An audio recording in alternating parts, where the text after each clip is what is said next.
What are some other common reasons why people fall short of their goals? Fearing success.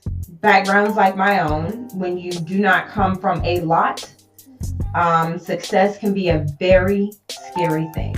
It can be the thing that you run from, even though you want to run towards it. When we fear success, sometimes we sabotage our progress. And when we fear failure, it can paralyze us and we just don't act because we're just afraid of all. In our own personal aspirations often take a back burner because we have to set goals and priorities for ourselves. I think sometimes it's so much easier to pour into other things and other people than it is to pour into ourselves, because when we were talking about self-care, sometimes it's easy to deprioritize ourselves because What are the main reasons people do not achieve their goals?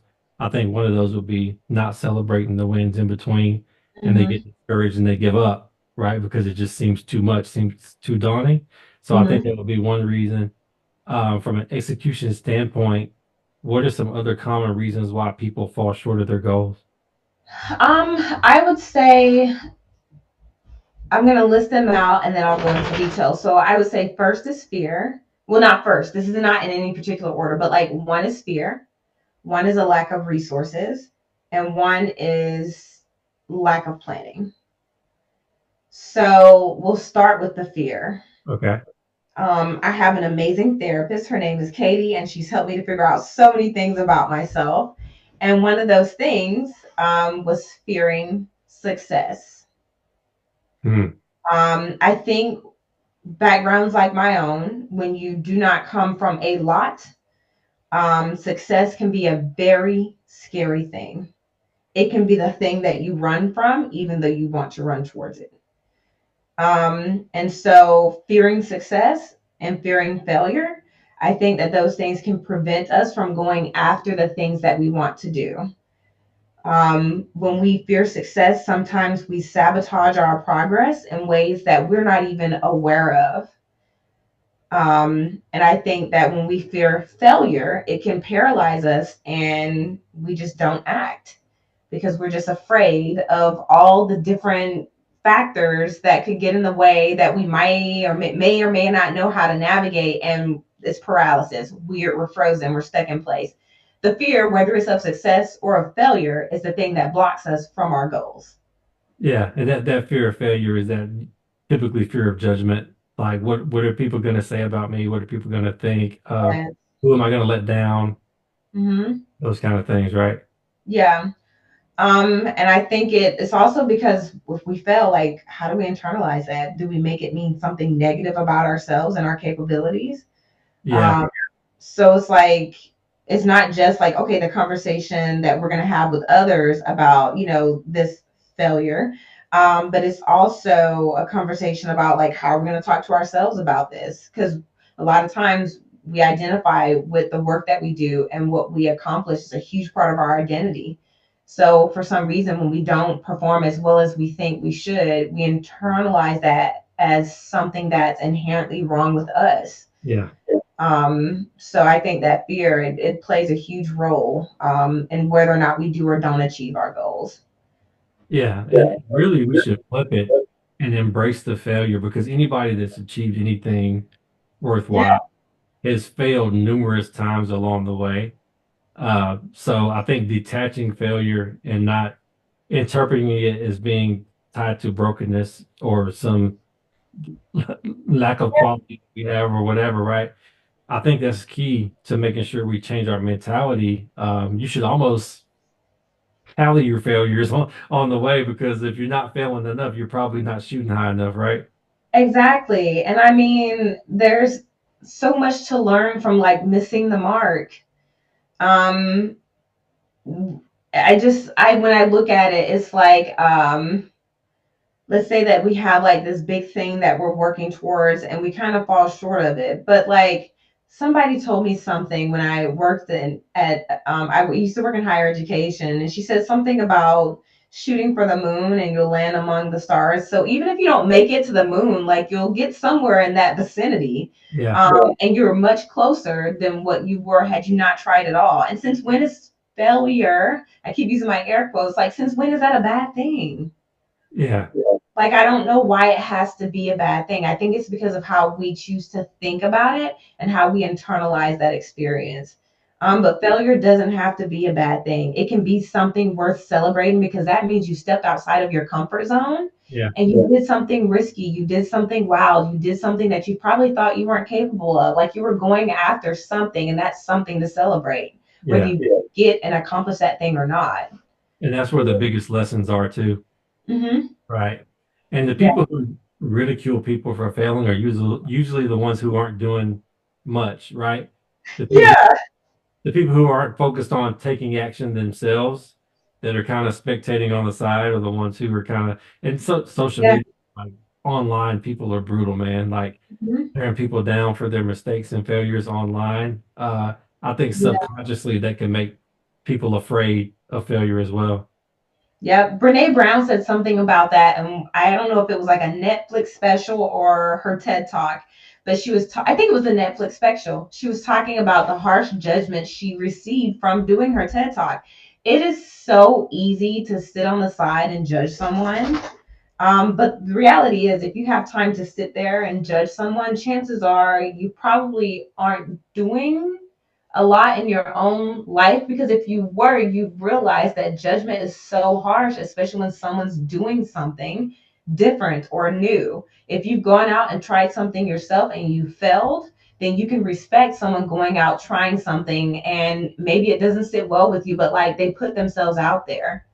Yeah, Never judge someone for putting themselves out there, for trying and potentially failing, because I think that there's a lot of setbacks along the journey towards success, and they may look like failures on the outside looking in, and they might be failures on the inside looking out, but like that's a part of the process. So I judging people for trying and missing mark, I don't understand that. But yeah. yeah, me either, me either. But it's something that's a reality, so we just kind of have to detach ourselves from it to move forward, right? Yeah. You Um, don't ever allow someone who you don't even know judge you for the things that you choose to do in your life. And maybe it's someone who does know you. Like, still, at the end of the day, you get to decide how much their judgment impacts you and your journey.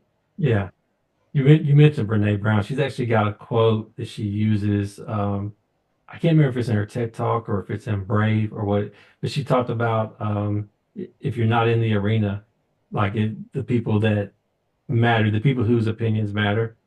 If you're not in the arena, then your opinion doesn't matter to her. Basically, is what she was saying. That's what it was. Yeah. Yeah, Yeah. it was a lot more eloquent than what I said, but you I took can't remember it verbatim either, but I think you did a good job summarizing yeah. it. Google it, Google it. It sounds much better from her.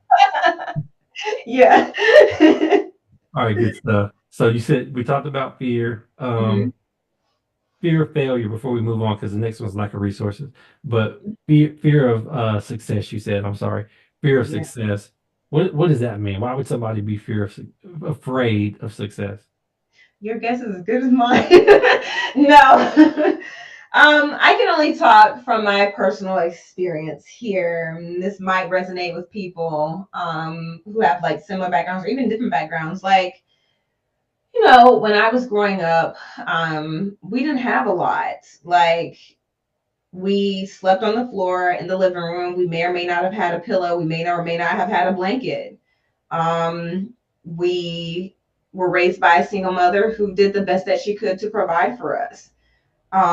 We lived off of Michelinas, which at the time were like 60 cents a box. Now, oh my gosh, they're really expensive, but they're not healthy, so it doesn't matter. But like we lived off of Michelinas, canned ravioli, and burgers off the McDonald's dollar menu when the dollar menu was actually $1. So like we didn't come from much. We didn't have a lot.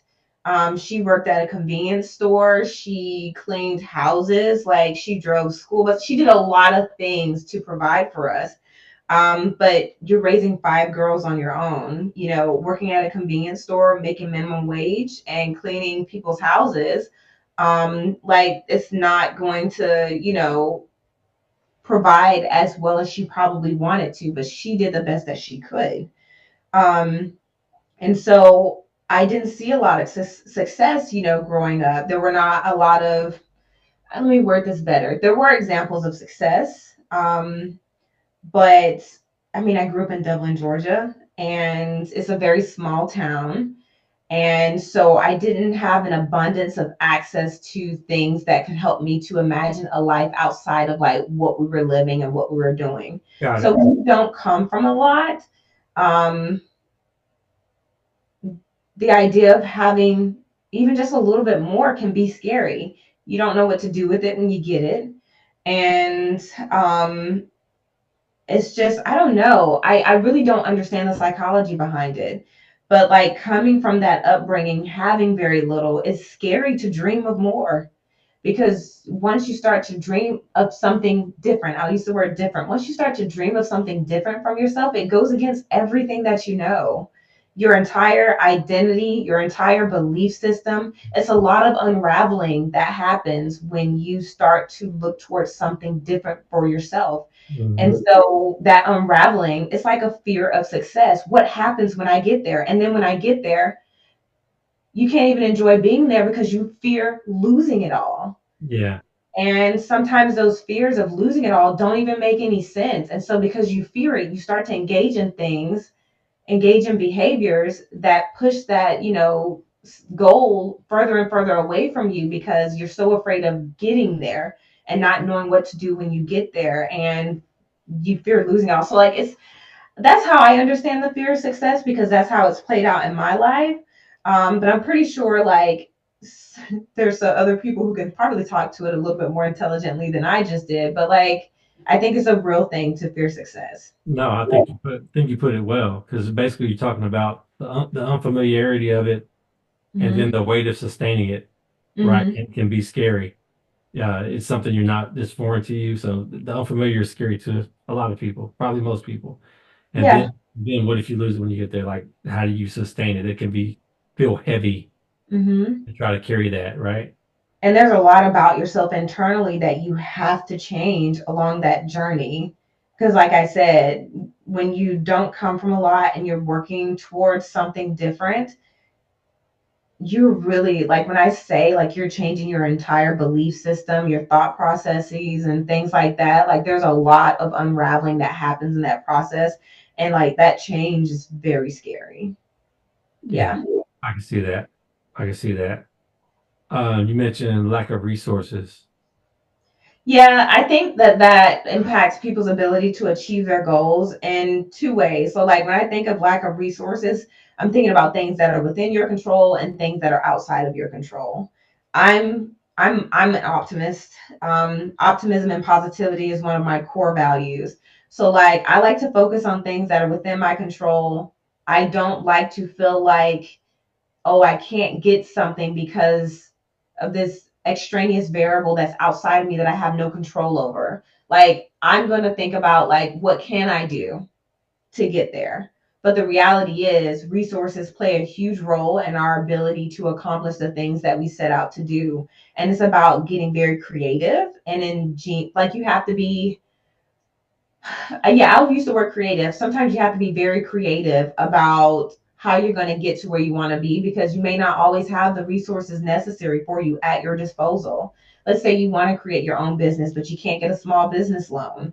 Well, what are you going to do? Take that no and just say, I give up. I can't work towards this thing because I don't have that, small business loan that I need to get there. What are some other ways of getting there? A lot of times we're so focused on the how, and we feel like this particular thing is going to help us to get there, that we can't think outside of that paradigm, that box we put ourselves into, be creative about the resources available to us or that we seek out to get to where we want to be. So I think lack of resources do play a role in being able to achieve our goals and how we think about that lack of resources. Gotcha. Yeah. Yeah, makes a lot of sense. And then your third one, Oh, lack of planning. lack of planning. Like, I'm a huge planner. So for me, if I have a goal, trust and believe. I'm an overthinker. I've thought about this ad nauseum, and I've come up with like a million different ways of how to get there.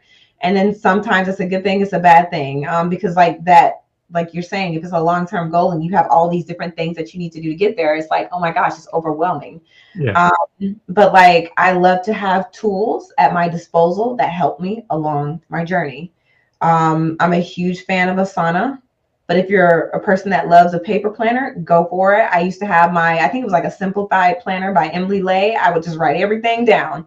But it's creating systems that help you to get to where you want to be. And I think that's where planning towards your goal comes from. It's not just the tangible things like, oh, I have a planner. I can put these tasks in Asana and break it down into like these big, goals down into small pieces. But it's about having systems in place. That's part of your planning. So like if my goal is to have more harmony or balance in my life between work and my personal life, well, what are some things that I'm putting in place in my environment that's going to help me to get there? If the first thing I do is roll out of bed and sit at my desk and do some work, that's not really harmonious or balanced, is it? For me, it's not. So maybe I put my shoes, my running or jogging shoes, next to my bed at night. So when I wake up in the morning and my feet hit the floor, those shoes are right there reminding me, invest in yourself this morning before you invest in your job. So another example is if my goal is to spend more time with family and to not spend excessively long hours working, then what system am I putting in place to help to reinforce the belief that I'm a person who enjoys and values quality time with my family? How do I create an environment that helps me to operationalize that? So maybe it goes back to setting that timer on your phone, 5 p.m., walk away from a good day's work. That's your cue. 5 p.m., wrap it up. Leave whatever the office that you're at, like whatever it is that you're doing, and create intentional time and space for family. Put it on your calendar. Like just doing little things that create systems in your environment that help you to plan for success. So it can be tangible resources, it could be best practices, whatever it is, but like having something in place that helps you to be successful. Because if we don't plan to, what is that saying? If you don't plan to succeed, you plan to fail. There you go. Yeah. So plan for success. Be intentional about it. And I think that makes a world of difference in whether or not we do or don't achieve our goals. Yeah. I think, yeah, that last word, intentionality, is, Yes. is the key there. But you know what? I think we're a lot more intentional with professional goals than we are with personal goals. Why is that? Yeah. I don't know. Maybe it's the structure of being, in the workplace and having people expecting things of you, right? Mhm. And having that structure versus like with your personal goals, it's more about setting expectations for yourself, right? Mhm. And you have to kind of self-generate the structure in Yeah. your life versus the work structure is already naturally there, right? Mhm. And then at home, we probably are more naturally pulled towards other people's demands of us, even in our personal lives. Yeah. Things I need to do for my wife and my kids and my family, mom, dad, whoever. Uh, Yeah. we're pulled a lot more towards those things generally just in the normal flow of life. Mhm. In our own personal aspirations often take a back burner because we have to set those expectations and those goals and priorities for ourselves. So that's my thought about it, but you can share yours. Yeah, I mean, I agree. I think sometimes it's so much easier to pour into other things and other people than it is to pour into ourselves because when we were talking about self-care, sometimes it's easy to deprioritize ourselves because everything else is important and so many other fires need to be put out. I was, oh geez, I lost a thought again. I was thinking about the process of like reprioritizing ourselves along this journey. Because I mean, if you think about it, we're only here once. Like, if you believe in reincarnation, all those other things, you might be here in some other way, but like we don't know. Like we don't remember a past life. We don't know if there's, what lies for us once it's all over for us here on this earth. So it's like if you really think about it, you're here one time. What do you want that experience to be like for you? Yeah, Like you're here this one time. Like sometimes we have to sit with that for a while. yeah, How do you want to live this life? Do you want to live it pouring into work and not having balance? And maybe you're neglecting your family and yourself, or maybe you're pouring into everyone and everything else and you're neglecting yourself. That's not a happy journey. And it's going to take a toll on you in the long term. So it's just about like, how do I create space for myself in my life? Because I am just as important as all the other things that I choose to prioritize. And I think that's really important because if we don't prioritize ourselves, then are we prioritizing our goals that we set for ourselves outside of like career and academic accomplishments? There's a whole life to live outside of those two things. So it's like, what are we doing with that time? Yeah, yeah. A lot of people call it the dash, like, and not to be too grim, but I guess the tombstone dash in between your birth year and your, and Yes. what are you doing with the dash? Mm-hmm. But it's so easy. I think sometimes life is like this tornado swirling around, and there's all this stuff going on. Mm-hmm. And it's hard to have the intentionality to stop and plan what's next because you're so busy reacting. Mm-hmm. It's Yeah. so busy that you can't get into that intentional space of managing your time and creating a schedule and then driving your time toward the schedule versus letting everything just kind of happen by itself. Yeah. I think people struggle with that transition. So like Mm-hmm. in coaching, it's about the tools, like you mentioned, having them put the tools and practices in place that control and navigate and streamline things, not to a T, not to perfectionism, but at least put some structure around it to generally guide things towards where you want them to go with Mm-hmm. some flexibility in it to be able to react to the unpredictable and unexpected things that come up, right? Yeah. Yeah. Yeah.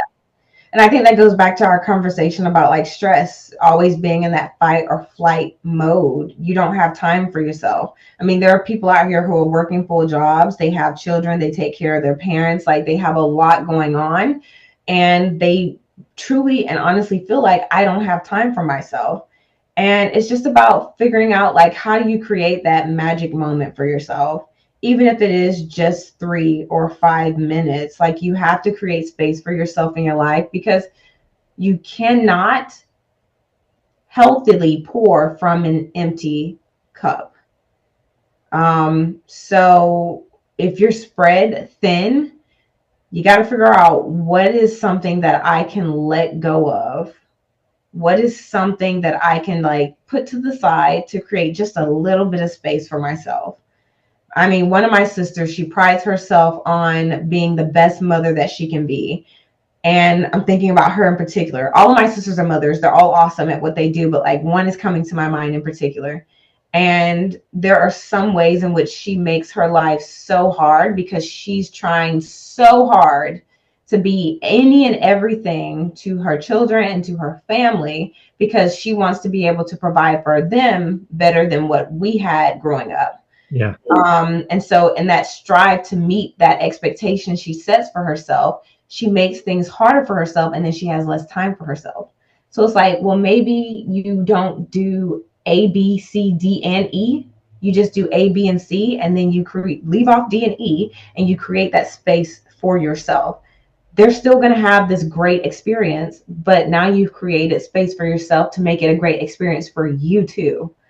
And so it's just about figuring out like overachieving, it doesn't always serve us well in all aspects of our life because when we're overachieving, sometimes we're not creating space for ourselves. Yeah. Yeah. Absolutely. Absolutely. Okay. So we've talked about the main reasons people don't achieve their goals. So if we just flip that, we recap some of the things we've talked about that would help people, Mm-hmm. the important habits that people can adopt to make sure they achieve their goals. We can recap. I know we talked about scheduling. Uh-huh. We talked about scheduling is first of all, you got to set goals. So Yeah. if you don't know what you're aiming for, then you're definitely not going to get there. And a lot of people they have keep their goals in their head and they don't write them down. So it's Visionaries. Yeah. yeah, yeah, yeah. So it's important to get those goals on paper. So writing down the goals is the first step. Scheduling your goals. You got long-term, short-term, mid-term goals. Putting them on a schedule and assigning deadlines. Even if you're staying flexible and you have to move them here and there, Mm-hmm. having deadlines on and a calendar and a schedule is important too, right? Yeah. And creating a system to be successful, systems in your environment. Yeah. Yeah. Systems for success, best practices. Mm-hmm. Where would somebody go about learning, like having a system or creating a system or best practices if they don't really know? I love trial by error. I mean, we use social media to inform us in so many ways. Why not use it to inform us in ways that are helpful or beneficial, and being aware when something is unrealistic or whatever. But I think like turning to your network, maybe there's people in your life who you look up to, who are inspirational to you. Reach out to them, say, hey, I'd like to talk to you about this or about that, and figure out like what works. A lot of insights come from connecting with people. Like I used to use LinkedIn. I would just reach out to random people that I didn't know and say, hey, I'm working through this. I'd love to hear your thoughts about it. People love to share, people love to talk, people love to feel like I have something worth saying. And so if they have the bandwidth to help, they will. And if they don't, that's fine. There are other avenues, reading books. I mean, we live in the world of modern AI. Like you could go on Gemini or Chat GPT right now and say, hey, this is the goal I'm working towards. Like, what are some things that I can do to be successful? Take from it what serves you well, leave the rest, where you got it from. So I think that that's really important. Just reaching out to people and asking for help. Yeah, no, that's a good one. That's a good one. You could do a coach, right? Oh My, yeah, for my sure. information is right here. My information. You can hire a coach, get a mentor, networking. She said that's huge. Mhm. People who have had success in what you're trying to achieve that can give you guidance. Yeah. Accountability is huge, right? hmm Uh, Yeah. an accountability partner can be helpful. One that's productive, not somebody that's just going to beat you up for not, achieving your goals, but a productive accountability partner, somebody hmm that's going to ask you, "Hey, how's that going?" that you're talking to on a regular basis can be another tip, right? hmm So, I yeah, just a few keys that could help you stay on track. But you got to start with identifying what you're aiming for and managing your time, which is goes to scheduling and setting deadlines, and then systems like Dr. Samantha Denson shared just a minute ago. All right. still get used to hearing that. But also that sweet spot between like setting your goal and creating the journey to get there. We talked about the feelings that you're after and figuring out how to embody and give yourself those feelings in the moment. I think that's a huge part of reaching your goals too. Yeah, absolutely, absolutely. Managing that, journaling, positive Mhm. self-talk, all those things we've talked about today. So Yeah. I think we've come full circle because we talked about a lot, and the stuff we talked about with goals is essential to the self-care things we covered, the mental health things we covered, hmm making sure that you're able to make yourself a priority enough to sustain your mental and physical health. hmm So I hope you were taking notes today because these tips are things that can really help you push yourself over the top. If you're stuck, it can help you get unstuck and start to move things forward in a more positive direction. We want you to have a longer life, but not just a longer life, but a happier life as well.